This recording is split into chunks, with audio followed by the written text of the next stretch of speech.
Hello, hello, hello, folks. It is time for another Zoomin with Zack. Super excited to have my awesome guest with me today. And we were just chatting a little bit. We're happy right now. June has been a great month. We have, Juneteenth becoming a federal holiday.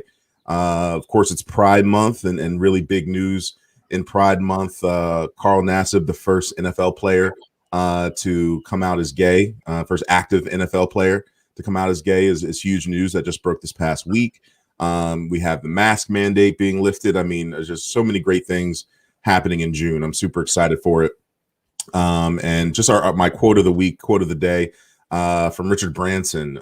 Every success story is a tale of constant adaptation, revision, and change. That is a story of my entrepreneurial life. And I'm sure we'll get some interesting similar stories from my guest today.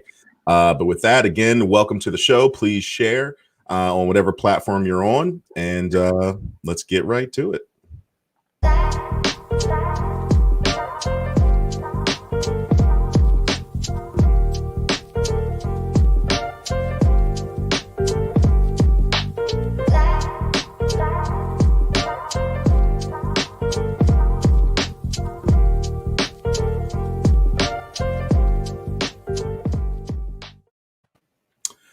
So again, welcome to Zoomin with Zack. Super excited to have you guys with me. If you're watching on Facebook, on the Mining Philly page, or on my personal LinkedIn page, please share with folks. Let's get more people to get to know the amazing guests that I bring on this show.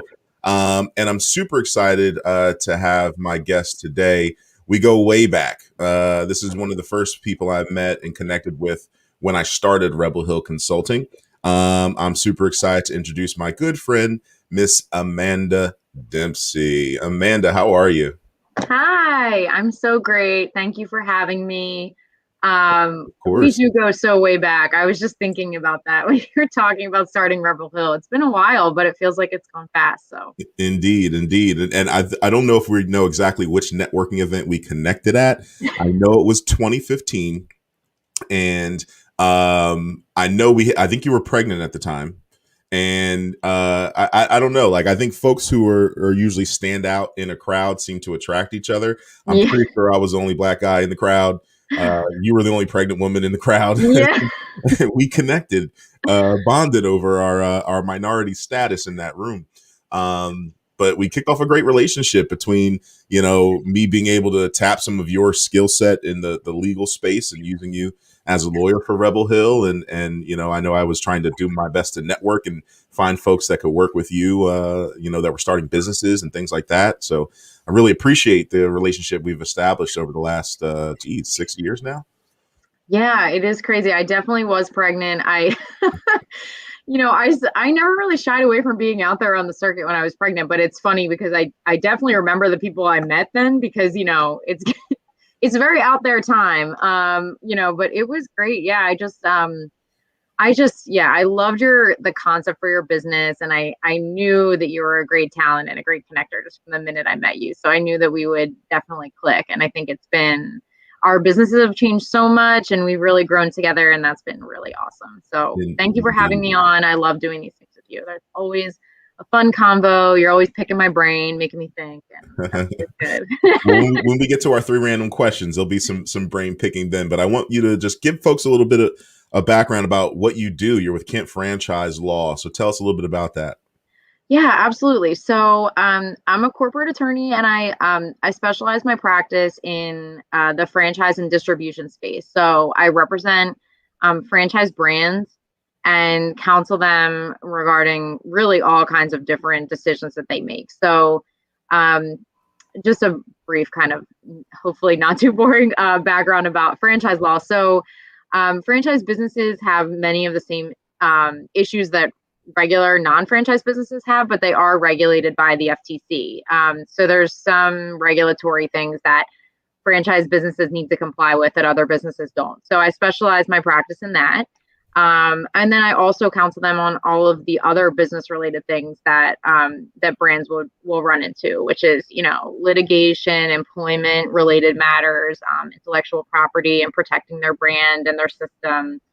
So yeah, I mean, buying and selling, purchase and sale transactions. When people are buying or selling franchises, we we counsel them and represent them in that process. So yeah, I do pretty much, runs the gamut of business representation, but just with that franchising specialty. So I would say about 85 to 90% of my clients are franchises at this point. And yeah, it's just great. There's always something fun and exciting happening. I do not specialize in any one industry, so my clients are really run the gamut of different industries, but just all in the franchise space primarily. So yeah, it keeps me busy and it's always interesting. And I noticed there was another interesting thing you told me about yourself, that you teach dance. And I don't think many franchise lawyers are out there, doing dance class at night or on the weekends. Tell me a little bit about how you got into dance. Yeah, that's so funny. So if you're friends, my Facebook is pretty much personal, but if you're friends with me on Facebook, my little tagline is hip hop dance teaching attorney at law, which I think is kind of goofy. But yeah, so I mean, I grew up as a competitive dancer. So ballet, tap, jazz, modern, contemporary, point. I did the whole thing. I was in the Nutcracker and Cinderella. I was in a ballet company. I did that all through my youth. And then when I went to college, I also danced. And when I went to college, I was on a competitive hip hop team. So when I graduated from college, I wasn't dancing or teaching, and it just felt very odd. It was just kind of throughout my life had been a really just an outlet for me, something for me to do creatively, but also, exercise and, cleared my mind, made me feel really good. And that's basically what I had done for exercise my entire life. And then I was working a desk job and I just felt like I just really needed something to do to be active. So I started teaching again. I taught in high school to some little kid classes. And then I started teaching again after I graduated college. And it's a good, way to when I was in law school, it was some nice, pocket cash and stuff like that. So I started teaching and I just have been doing it ever since. So, I mean, now I've been teaching for, I don't know, 16 years. So I teach, they're basically like elementary school to high school students. So not adults, but they're kids. And I teach, 4 hours on Tuesday nights. And it's just, it's a nice little creative thing. But I think you're right. There's probably not a whole lot of attorneys out there that are doing that. When are we dropping? I want to see a video from your college days, one of your dance competitions. Put that on social and let's You know get what's those funny? viral. They do exist. Okay, this is gonna age me, and I won't tell you my age, but you can back into it. No, I'm just kidding. I'm 36, but it will tell you, a bit about how long ago this was. So we used to record our performances on like a camera, right? And we did a video at the end of the year. We had someone on our team that was like into video production. And so we have like these end of the year videos that are just like so goofy and Like VHS? It's on a DVD. Okay. I'm not that old. Okay. But they're on DVD. And so Gotcha. They do exist. And I will dig that up for you and get you one of them and put it on. So I don't really advertise a lot about it on LinkedIn. I mean, if you're friends with me on Facebook or Instagram, like you'll see a lot of my dance stuff. But I've actually my students have had a great year this year competitively. Nice. And we also didn't really know like how the year was going to go. So yeah, I mean, at the end of the season, we do have our dance recitals this weekend, and then we have our national competition coming up. So when those competitions are closed, I'm going to post a lot more. I'll share some videos of some of the work I've been doing with them because they really deserve it. They had a great year. And I like to highlight them because honestly, kids have had a hard time. And my students have been so dedicated. I mean, they were learning on Zoom and continuing to kind of do things even though they were stuck at home. So right. It's been a hard year for everybody, but they really just like stepped up this year. So that's awesome. That's awesome. And before we go on to 3 random questions, shout out to my favorite franchise in the area, which you work with, El Limon. Yeah. All about it. All about it. Yeah, they're so great. So I love Karina's awesome. She's the owner and creator and owner of El Limon. Yeah, their food's awesome. She is such a hardworking woman, which I love. I mean, she has a great team around her, but she's kind of the point person. And yeah, they're rapidly expanding. We had some great news for them this week, actually, with some new things that are going on. So yeah, they're awesome, and Nice. I hope they blow up and become nationwide pretty soon. But we're loving them in Philly, so. Yeah. So let's jump into 3 random questions. All right, I'm ready. So you're going to give me a 3-digit number. Okay. None of the numbers can be the same.